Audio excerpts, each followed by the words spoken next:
Welcome back to Living on the Ice, where today we're actually living on the ice. We got lines down, we got fish on the live scope, we got YouTube rolling, we got it all. What else can somebody ask for?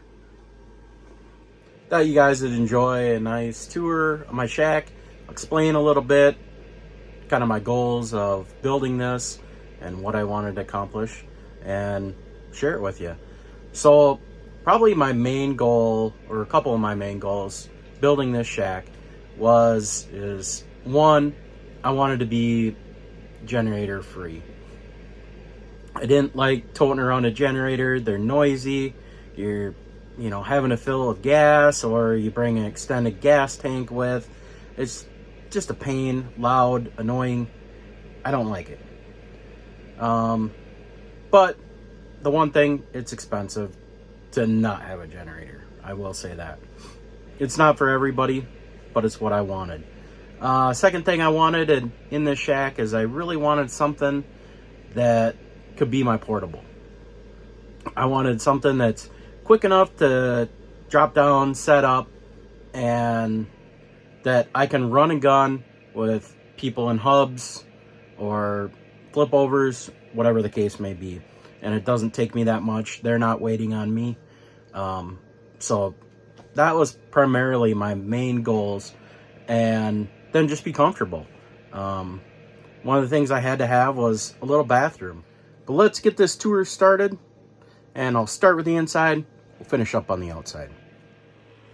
So as you walk in, you'll notice that on the right here, we have a jackknife sofa. So this turns into, you can flip it out, turn it into a bed. And I also made some brackets to where it will actually fold up flat against the wall or sticks out a little bit. Being that I had to get my four-wheeler in here and it has tracks, I could have a lot of room. So the other thing I have is another flip-down bed. So you sleep two in here. Absolutely no more, because there's just not enough room in this shack for more than two people and a dog. Over here, I have, this is my primary fishing holes, if you will. I have 4 holes. One of them, the one that the live scope's actually sitting on, is really the one that I would normally use to put live scope down and then fish out of these 3. I also have one more up kind of in the kitchen-y area. So down below down there, I have my lithium batteries all built in. And I'm a mess. I still have a nice trim piece to put over that, but not finished yet. Some of these projects never get finished. But got a little stereo. This is my inverter controller. So I got a 2000 watt inverter in this shack built in. Also have, this is my thermostat, if you will. It's called an afterburner controller for my diesel heater. And I'll show you the diesel heater once we go outside. A little cabinet. I like to call this mess up there my loft. It's great for, chucking bigger items, get them off the floor and out of your way. Back here, have my bathroom, kind of a little storage area.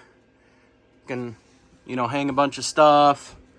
Also have ladder, broom, stuff like that. Need the ladder to get up top there. This ladder is just for the bed. Here's kind of view looking from the other end. So underneath here, I made this just high enough for the Sportsman totes to slide underneath. So I got a bunch of storage under there as well. So it makes it nice and open, well, as open as it can be for a small shack like this. So my ceiling height is 8 feet high. Primarily, I did that for 2 reasons. I did that because of the loft, and I also did it because of lift bed. So I didn't have, flip down bed. So I didn't have to have that thing hitting my head when I'm sitting on the couch, and give as much room as possible up top. So the walls in here are, this is a canvas, outdoor canvas. So it's waterproof or water resistant. Not a big deal if it gets wet, but I don't really think it ever would. Up top, we have, these are fiberglass composite panels, insulated.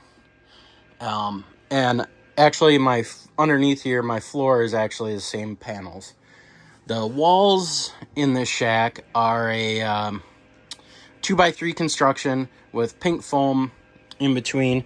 Kind of, well, you can see down here, right? And then I spray foamed around all the cracks to kind of get it nice and tight, and it adds a lot of rigidity to the shack. Now for a tour of the outside. As you can see, got a double door on the back. That's how I get the four-wheeler in and out, and my primary door.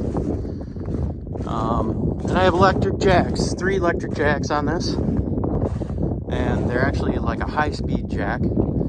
So they take about, probably about 35 seconds or so to go full extension. So they're pretty fast, a lot faster than most people are used to when you say electric jacks. Up front here, this is my diesel heater. This is actually 5 kilowatts, so it's one of the bigger ones. And it can totally roast me out of there. So that's why I have to have the aftermarket controller in there. Because really a 2 kilowatt would probably be best suited for this. But I like the warm-up times were a little too long for me. That's why I went with the 5 kilowatt. Just fuel tank for the diesel. I can go about 4 to 5 days on that. So pretty good run time. I'll bring a jug with me if not. And simple dolly.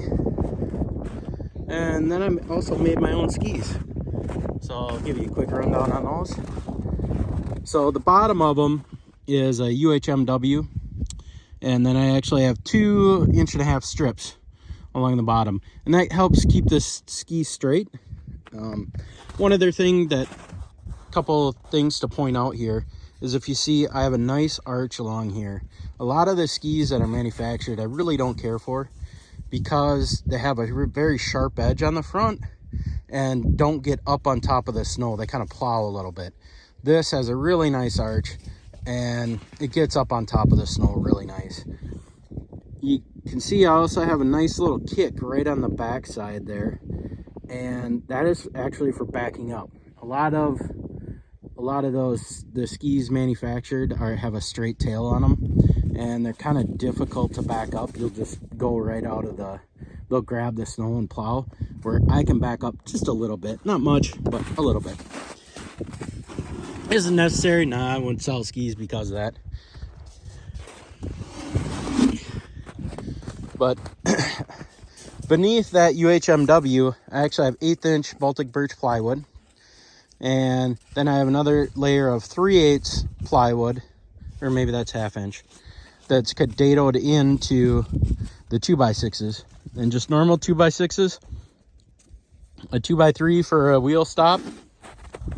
And the most critical thing on these that I found is you have to have your wheel spacing here. If you don't ratchet your tire down, and even if you did, I still think it'd walk. You need this distance to be the width of your tire, maybe a 1/4 inch more, 1/4 to 1/2. I wouldn't go over 1/2, just because they wander a lot if that's too big. So anyway, that's a rundown of the shack. Got a fart fan in there.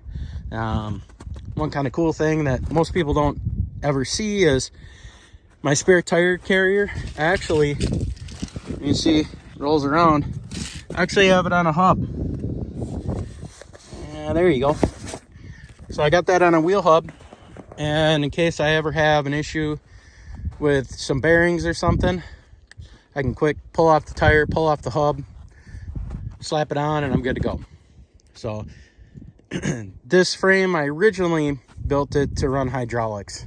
I was going to run hydraulic jacks, and at the time the cost was too prohibitive, and the jacks kind of filled that void, and they work really good. And at this point, I don't know if I'm going to change it. But thanks for coming by, checking out my shack, and I'd really appreciate it if you guys liked, subscribe, throw a comment down there.